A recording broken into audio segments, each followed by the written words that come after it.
সংগ্রামী উপস্থিতি আজকে দোয়ার অনুষ্ঠানে বিশেষ অতিথি উপস্থিত আছেন হাতিয়া উপজেলা বিএনপির কনভেনর হাতিয়ার গণত মানুষের নেতা প্রকৌশলী মোহাম্মদ ফজলুল আজিম সাহেবের সহযোগী জনাবা শামীম আজিমিয়া সাহেব জনাবা শামীম আজিম সাহেব।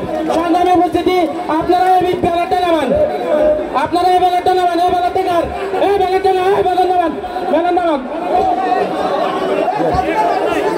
এই পর্যায়ে বক্তব্য রাখবেন হাতিয়া পৌরসভা বিএনপির সাবেক সভাপতি কাজী আব্দুর রহিম সাহেব।